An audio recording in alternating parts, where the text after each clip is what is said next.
رسوله الكريم أما بعد فأعوذ بالله من الشيطان الرجيم بسم الله الرحمن الرحيم كنتم خير أمة أخرجت للناس تأمرون بالمعروف وتنهون عن المنكر صدق الله العظيم. میرے محترم دوستوں اور بزرگوں، میں نے جو آیت آپ کے سامنے تلاوت کی، یہ آیت آپ کے سامنے کئی مرتبہ آ چکی ہوگی اور اس پر بہت تفصیلی کلام ہو چکا ہوگا، لیکن اس کے ایک پہلو پر بہت تفصیلی کلام ہوتا ہے اور دوسرے پہلو پر اشارتاً کنایتاً یا کچھ معمولی مختصر سا کلام جسے نہی عن المنکر کہا جاتا ہے. امر بالمعروف یعنی لوگوں کو اچھے کاموں کا حکم دینا، اس پر بہت سی باتیں ہوتی ہے اور ہمارا تعامل بھی ہے. ہم جب راستے سے آتے ہیں تو ہم دوسروں کو نماز کی ترغیب دیتے ہوئے آتے ہیں، لیکن نہی عن المنکر یہ کرنے والے بہت کم لوگ ہوتے ہیں اور اس پر ہماری طرف سے بہت لاپرواہی ہے.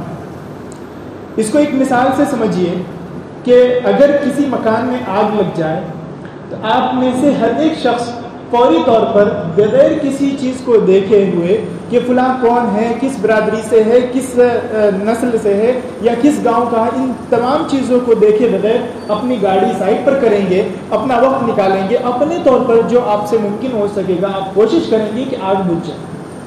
کیوں؟ کیونکہ آپ کو معلوم ہے کہ آگ کی لپیٹ میں اگر یہ مکان ابھی آیا ہے تو آگے چل کر اس کے بعد والا مکان، آگے چل کر اس کی پوری بستی، اس کے بعد بازو والی بستی، اس طرح پورا کا پورا جلد جائے گا اور پورا جل کر راکھ ہو جائے گا. اسی طرح پانی کا سیلاب آ جائے تو آپ اس کو کنٹرول کرنے کے لیے آپ اپنے طور پر کوششیں کرتے ہیں، کسی طریقے سے پانی آگے نہ بڑھنے پائے، کیونکہ آپ کو معلوم ہے کہ پانی کا سیلاب، پانی کی تباہی اگر آگے بڑھے گی تو تمام کے تمام محلے کو لے ڈوبے گی.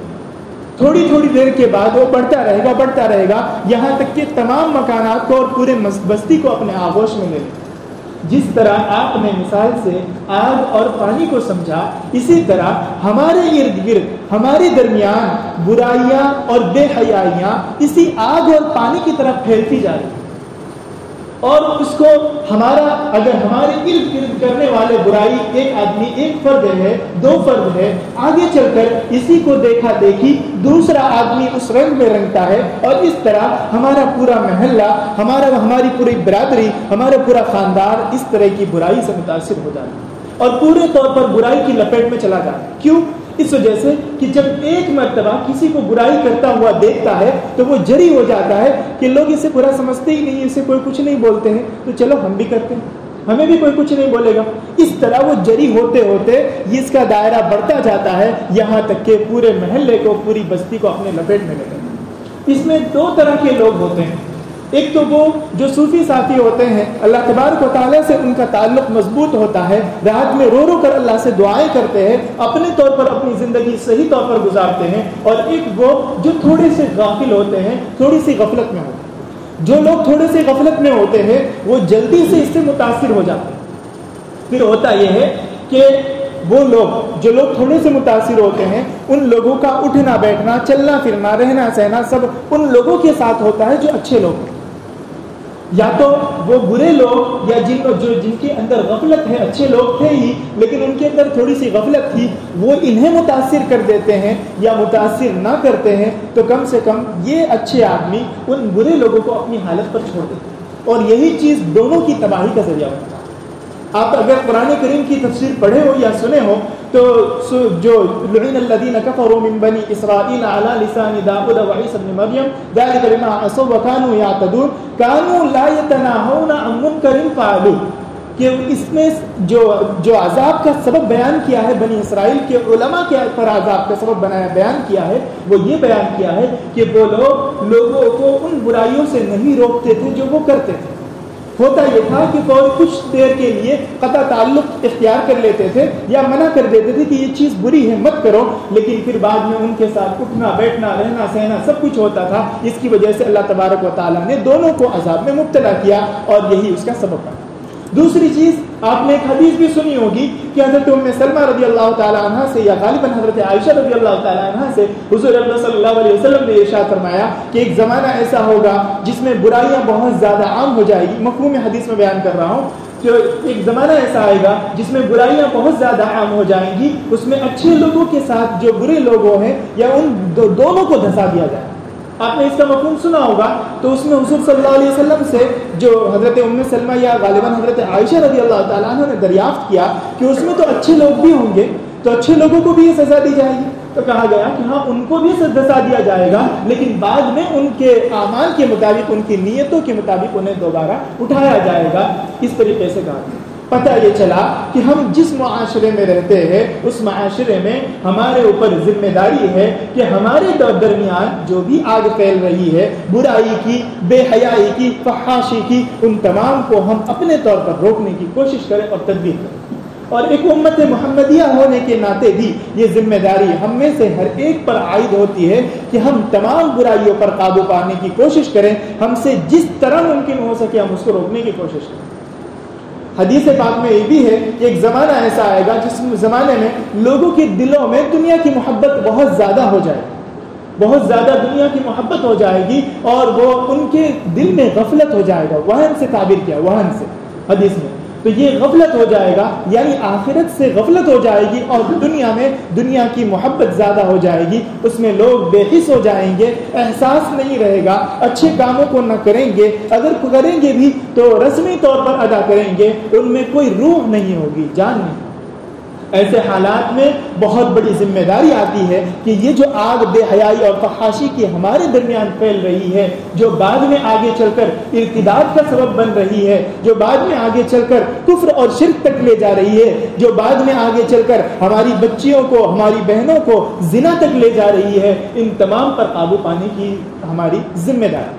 اور ہمارے نوجوان جو طبقے ہیں ان میں بہت سے لوگ ایسے ہیں جو اپنی صلاحیتوں کو, اپنی نوجوانی کی عمر کو ضائع کر رہے ہیں, اور وہ اپنے موبائل اسکرین پر مستقل طور پر لگے رہتے ہیں, یا تو شارٹس ویڈیوز میں یا سیریل میں یا ڈرامہ میں, ان تمام چیزوں میں لگے رہتے ہیں. یہ ان کی تباہی کا سبب بنتا ہے, اور ساتھ ہی ساتھ اس کی وجہ سے اس کے ساتھ رہنے والے جتنے لوگ ہیں وہ بھی برباد ہیں. یہ سب کے سب وہی آگ ہے جو ایک ایک کر کے سب کو اپنی لپیٹ میں لیتے جا رہے ہیں. ہم یہ سمجھتے ہیں کہ چلو شارٹس ہی دیکھ رہا ہے کیا ہو گیا, چلو سیریل ہی دیکھ رہا ہے کیا ہو گیا, لیکن یہ چارٹس بہت بری ہے, یہ دھیرے دھیرے جا کر کے اپنے لپیٹ میں سب کو لے لیں. یہ جو اتنے بڑے بڑے سیریل بنائے جاتے ہیں, یہ اتنے شارٹس ویڈیوز بنائے جاتے ہیں, یا جو کچھ بھی پروگرام چل رہا ہے پوری دنیا میں, کیا یہ لوگ پاگل اور بیوقوف ہیں کہ اس کے پیچھے ان کا کوئی مشن نہیں؟ ہمیں سوچنا چاہیے کہ کیا یہ لوگ پاگل اور بیوقوف ہے کہ ان کے پیچھے اس کا کوئی مشن نہیں؟ اس کے پیچھے بہت بڑا مشن چھپا ہوا ہے. وہ مشن ظاہر نہیں ہوتا ہے, لیکن غیر محسوس طریقے سے ہمارے گھروں کی عورتوں, بچوں اور بہنوں کے اندر بے حیائی کو غیر محسوس طریقے سے داخل کرتا جاتا ہے. اس کو ایک مثال سے یوں سمجھیے کہ ہمارے یہاں جو ہمارے خاندان کی ایک پہچان تھی, شناخت تھی کہ ہمارے گھر میں برقعے سے باہر کوئی عورت نہیں جایا کرتی تھی, فلاں طرح کا لباس پہنا کرتی تھی. لیکن بعد میں جیسے جیسے ڈیزائن اور فیشن بدلتے ہیں, اور ہمارے بچے بھی کہتے ہیں کہ فلاں فیشن ہے, ابھی فلاں یہ اولڈ فیشن ہو گیا, یہ نیو فیشن ہے. اس طریقے سے وہ دھیرے دھیرے وہ ماڈلنگ کی دنیا میں بڑھتے رہتے. یہی تو اثر ہے. اور یہی اثر آتے آتے پہلے فیشن جو ہے وہ دکھنے میں نمائش میں جاتا ہے, پھر دھیرے دھیرے اس کی آستین چھوٹی ہوتی جاتی ہے, یہاں تک کہ بے حیائی کے پورے دروازے کھل جاتے ہیں. یہی چیزیں ہیں جو غیر محسوس طریقے سے ہمارے درمیان سیریل اور شارٹس ویڈیوز کے ذریعے آ رہے ہیں. اور ایک ریسرچ ابھی ہوئی ہے, اس میں یہ بیان کیا گیا ہے, ہم یہ سوچ رہے تھے کبھی سے کہ دو چیزیں ہمارے ذہن میں کب سے گردش کر رہی ہے. ایک تو یہ کہ ہم نے سنا ہے کہ دجال کا فتنہ اتنا عام ہوگا کہ وہ ہر ایک کو اپنی لپیٹ میں لے لے گا. اب ہم یہ سوچتے ہیں کہ اتنا آسان کیا ہے, کیسے وہ تمام لوگوں کو اپنے قابو میں لے لے گا, تمام لوگوں پر اپنا قبضہ جما لے گا. ہم یہ سوچ رہے تھے کہ بہت زیادہ دشوار نظر آ رہا ہے. لیکن کورونا کے آنے کے بعد اور لوگوں کا میلان دیکھنے کے بعد, لوگوں کے اندر کی دلچسپی اور اس کے نقل و حرکت جو ہے دیکھنے کے بعد, ایکٹیویٹیز دیکھنے کے بعد یہ پتہ چل گیا کہ یہ جو جتنی چیزیں سوشل میڈیا کے ذریعے جو چیزیں لائی گئی ہے, یا جو ڈیجیٹل میڈیا کے ذریعے جو چیزیں لائی گئی ہے, موبائل, ٹی وی اسکرین, لیپ ٹاپ, یہ سب چیزیں, اے آئی ہے, اس طریقے سے جتنی ٹیکنالوجی کی مدد سے ترقی ہوتی جا رہی ہے، کارٹون سیریز، یہ تمام کی تمام وہ شکلیں ہیں جن کے توسط سے انسان کے دل سے خوف، ہراس اور جو نئی نئی چیزیں ہیں ان کی طرف سے اچنبھا یعنی تعجب ہونا، یہ سب چیزیں ختم کی جا رہی اور ایک حساسیت ختم کی جا رہی۔ پہلے ایک میت ہوتی تھی تو لوگوں کے دل میں بہت غم ہوتا تھا کہ فلاں آدمی بہت اچھا تھا، بیچارہ گزر گیا، اور اس کے تئیں لوگ بیدار ہوتے تھے، دعائیں کرتے تھے اور ان کی عیادت کے لیے جاتے تھے۔ آج کئی جنازے اٹھ رہے ہیں لیکن ہمارا دل حساس نہیں ہے، وہ احساس ہمارے درمیان نہیں رہا، ہمارے اندر مفاد پرستی رہی، چلو فلاں کا انتقال ہو گیا تو عمر ہو چکی تھی، اب وہ چلے گئے، چل بس۔ اب یہ بات تو کبھی کبھی لوگ ان کے ورثہ کے پاس میں بھی بول دیتے، حالانکہ یہ نہیں بولنا چاہیے۔ تو یہ چیزیں جو ہے، یہ احساس جو ہے، حس ہمارے اندر سے ختم ہوتی جا رہی ہے، اور یہی بعد میں غفلت اور مفاد پرستی کی طرف لے جاتا ہے۔ مفاد پرستی کی اسلام تعلیم نہیں دیتا، اسلام یہ تعلیم دیتا ہے کہ آپ اپنی فکر کرتے ہوئے دوسروں کا بھی خیال رکھیں۔ اسی وجہ سے غربا کے حقوق بھی رکھے ہیں، مسکینوں کے حقوق بھی رکھے ہیں، ان کے خیال رکھنے پر اجر بھی رکھا ہے، اور بیماروں کی عیادت پر ثواب بھی رکھا ہے۔ اسی وجہ سے رکھا ہے تاکہ ہمارے اندر ہمدردی کا جذبہ، ایثار کا جذبہ، دوسروں پر قربان کرنے کا جذبہ بیدار ہے۔ لہذا میری بات یہ چل رہی تھی کہ دجالی فتنہ جو ہے بہت زیادہ عروج پر ہے، اور ابھی ٹیکنالوجی کی مدد سے ایسی ایسی نئی نئی چیزیں آ رہی ہے کہ ہمیں اگر کوئی نئی چیز ہو تو ہمیں تعجب نہیں ہوگا۔ آرٹیفیشل اگر بارش ہو، آرٹیفیشل اگر کوئی چیز ہو تو تعجب نہیں ہوگا۔ ہاں، یہاں تک کہ بعض لوگ ایسے ہوں گے جو ایمان کی کمزور ہوں گے، وہ اس پر یقین کریں۔ اور اسی طرح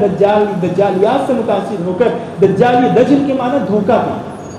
دراصل یہ دجل کے معنی دھوکہ کے ہے، اور اس میں آدمی کو دھوکہ دیا جاتا، جو چیز جیسی دکھتی ہے ویسی ہوتی نہیں۔ اسی طریقے سے یہ فتنہ عام ہوگا اور دجال اپنی لپیٹ میں سب کو لے لے گا، اور اس طریقے سے جو ہے تمام لوگ اپنے ایمان سے ہاتھ دھو بیٹھیں گے۔ اس وجہ سے ہمیں ضرورت ہے کہ ہم ان تمام فتنوں کو سمجھیں، اور اس کے بعد جو ہے اس کے لیے جو باب ہے، یعنی جہاں سے یہ فتنے آ رہے ہیں ان کی اصل تہ تک، اصل جڑ تک پہنچے، اور ان کو اپنے درمیان آنے سے روکنے کی کوشش کریں۔ ساتھ ہی ساتھ اپنے بچوں کو بھی روکنے کی کوشش کرے، اپنی اولاد کی تربیت پر بھی دھیان دے، کیونکہ آپ سے ان کے بارے میں پوچھو۔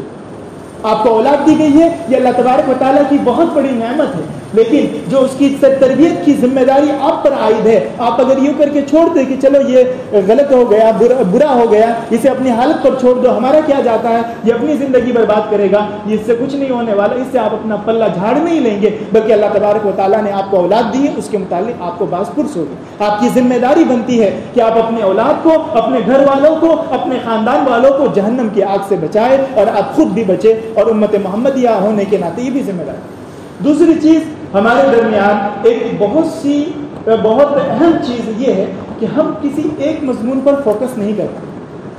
کوئی ایک سبجیکٹ لیں، مثلا میتھمیٹک لیں، سائنس لیں، یا کوئی اور چیز لیں، یا پھر ہم کوئی ایک ٹاپک لیں، کوئی ایک ٹارگیٹ لیں، اسے پورا کرنے کے لیے ہم، یا مان لیجیے ہم کوئی ایک کاروبار لیں اور اس کاروبار کے پیچھے محنت کر کے آگے بڑھنا چاہیں، تو ہم یہ چیز نہیں کر پاتے۔ جبکہ ہم پچھلے زمانے کی تاریخ کو دیکھتے ہیں تو پتہ چلتا ہے کہ 10-10 سال، 20-20 سال ایک سبجیکٹ کے پیچھے لگا دیتے تھے۔ صحابہ کرام کی تاریخ کو دیکھتے ہیں تو پتہ چلتا ہے کہ ایک آدمی ایک فن کے ماہر تھے، اتنے ماہر بنے کہ لوگ ان کی طرف رجوع کرتے تھے۔ ایک آدمی دوسرے فن کے ماہر تھے۔ اسی طریقے سے ان کے بعد والوں کی جو زندگی تھی ان میں بھی بہت سے سائنٹسٹ، آرٹسٹ اور جتنے لوگ گزرے ہیں، بڑے بڑے لوگ، ان تمام نے اپنی زندگی کا ایک اچھا خاصا وقت ایک موضوع پر ریسرچ کرنے میں گزارا، ایک موضوع پر لگانے میں گزارا۔ لیکن ہمارا دماغ ایک موضوع پر رہتا ہے، یہ اچھا نہیں لگا، چلو دوسرے پر، ایک کاروبار اچھا نہیں لگا، دوسرے پر، تھوڑی سی ترقی ہوئی اور تھوڑی سی پریشانی ہو رہی ہے، فوراً دوسری چیزوں میں۔ اس طریقے سے ہماری صلاحیتیں ختم ہو رہی ہے۔ یہ بات اس طریقے سے پتہ چلتی ہے کہ ایک ریسرچ کے مطابق شارٹس ویڈیوز کے اتنے برے اثرات ہو رہے ہیں کہ ایک آدمی جب شارٹ ویڈیوز دیکھ رہا ہے، ایک ٹاپک پر دیکھ رہا ہے، فوراً چند سیکنڈ کے بعد دوسرے ٹاپک پر آیا، تیسرے ٹاپک پر آیا، 1 گھنٹے کے اندر اس نے نہ جانے تقریباً مان لو 60 منٹ ہوتے ہیں تو 60 ویڈیوز دیکھی 60 الگ الگ ٹاپک پر، تو اس کا دماغ 60 الگ الگ ٹاپک پر گھما۔ فوراً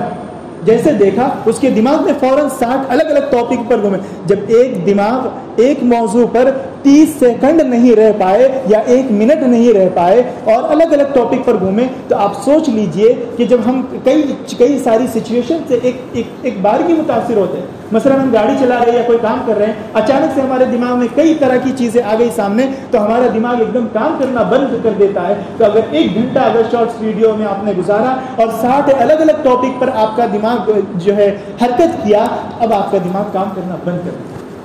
یہی وجہ ہے کہ ہمارے جو افراد ہیں، ہمارے نوجوان طبقے ہیں، وہ ترقی نہیں کر پا رہے ہیں، کیونکہ اپنا اچھا خاصا وقت جو ہے وہ دوسری چیزوں پر برباد کر رہے ہیں. اور اس طرح جب ٹاپک بدلتا ہے، موضوعات بدلتے ہیں، تو ان کے دماغ کی ایکٹیویٹی، دماغ کی نقل و حرکت اور دماغ کے سوچ کا جو یہ ہے، سوچ کا درجہ، وہ ادھر سے ادھر ہو جاتا ہے. پھر جب وہ کسی صحیح چیز کو دیکھتے ہیں تو پھر ان کا دل نہیں لگتا، اکتاہٹ کے شکار ہوتا. لہذا ان تمام چیزوں کی طرف توجہ دینے کی ضرورت ہے. اور زنا، فحاشی، بے حیائی، ارتداد اور بے پردگی، یہ تمام چیزیں جو عام ہو رہی ہے، ان تمام تعلق سے فکر مند ہونے کی ضرورت ہے اور دجالی ہتھ کنڈوں سے بچنے کی اور اس کی تہ تک پہنچ کر ان تمام فتنوں کی روک تھام کے لیے جو ہم سے ممکن ہو سکے وہ کوششیں کریں. موجودہ حالات میں ہم نے بہت ہی زیادہ حساسیت سے کام لے کر، اللہ تبارک و تعالیٰ کا بہت بڑا احسان ہے کہ ہم نے اپنی ذمہ داری اپنے طور پر جہاں تک ممکن ہو سکا ادا کی. اور اس کا نتیجہ آپ حضرات دیکھ ہی رہے ہیں کہ لولہے لنگڑے پن میں ظاہر ہو رہا ہے. آپ دیکھ ہی رہے ہیں کہ جب پورے طور پر لولہے لنگڑے پن میں ظاہر ہو رہا ہے، ایسے حالات میں ہمیں موقع ملا ہے کہ ہم صحیح طور پر ترقی کریں، اخلاقی اعتبار سے اپنے آپ کو مضبوط کریں. اور جتنی نفرت کے بیج بوئے گئے تھے، اتنی اس سے زیادہ ہم محبت کے بیج بوئے اور ہم اپنے اخلاق اور کردار کے ذریعے اسلام کا تعارف لوگوں کے سامنے پیش کریں. یہ مواقع ہمیں مل رہے ہیں، ہم اپنی ترقی کے لیے بھی سوچیں، قوم کی ترقی کے لیے بھی سوچیں. اور اسی طریقے سے ہم اپنے لوگوں کو تو دعوت دیتے ہی ہیں، غیروں میں بھی دعوت کے کام کرنے کے لیے سوچیں. یہ بھی ہماری ذمہ داری ہے. اللہ تبارک و تعالیٰ سے دعا ہے کہ اللہ تبارک و تعالیٰ ہمارے درمیان اس پھیلنے والی بے حیائی اور فحاشی اور اس طرح کی جو ایمان کو برباد کرنے والی اور تباہ کرنے والی جو آگ ہے، اس کو فوری طور پر بجھا دے. اور اللہ تبارک و تعالیٰ ہمیں توفیق عطا فرمائے کہ ہم اس کی فکر کریں، ہم اپنی اولادوں کی صحیح تربیت کریں. اللہ تبارک و تعالیٰ ہمارے نوجوان کی صلاحیتوں کو ضائع ہونے سے بچا دے. ہمارے نوجوان کو جو ہے نشہ خوری اور نشہ وغیرہ، زنا اور ارتداد، ان تمام چیزوں کی طرف مائل ہونے سے بچا دے اور اپنے مقصد کو سوچنے اور اپنے مقصد کی طرف گامزن رہ کر کے آخرت کی کامیابی سے ہم سب کو ہمکنار کرے. آمین. وآخر دعوانا الحمدللہ رب العالمین.